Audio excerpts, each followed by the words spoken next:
Magandang araw, ako si Reni V. Nagtatrabaho bilang isang telesales manager sa V-Sham Printing Press at nais kong ibahagi ang aking kwentong tagumpay.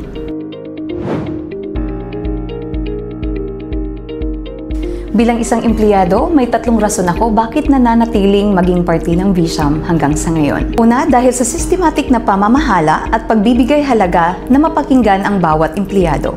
Pangalawang rason ay ang pananatiling matatag sa panahon ng pandemya at sinisiguro ang seguridad ng bawat empleyado. Pangatlong rason ay ang pagbibigay halaga sa bawat empleyado na umusbong ang kanilang karera sa personal man or professional na aspeto.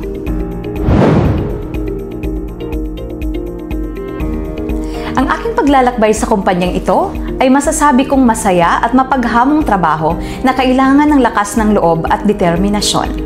Kailangan mong ibigay ang buong pagpapahalaga sa iyong ginagawa upang panatilihing masaya ang iyong kliyenteng hinahawakan. Ang pinakaimportante sa journey ito ang pagkakaroon ng dalawang pinuno para mas mapagaan at matutukan ang bawat team na kasapi sa telesales.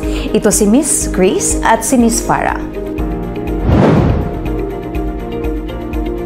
Nasubaybayan ko ang paglago ng bawat departamento na kailangan ng isang kumpanya gaya ng pagpapalawak sa telesales department at pagkakaroon ng marketing department, mas malaking infrastructure at bagong makinarya. At lalo na maging bahagi ng isang exhibitions kung saan pinapakita ang produktong kayang gawin ng V-Sham Printing Press sa kagustuhan ng bawat kliyente.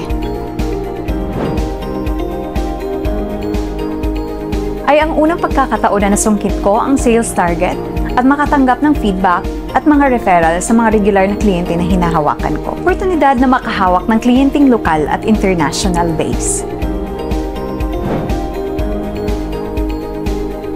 Maging handa na maibahagi ang iyong talento na naaayon sa aspeto na iyong kinabibilangan.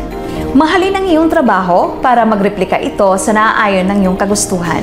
Ugaliing maging bukas na tumanggap ng opinyon sa nakapaligid sa iyo upang mas mapaigi mo pa ang iyong paghubog bilang isang bahagi ng organisasyon.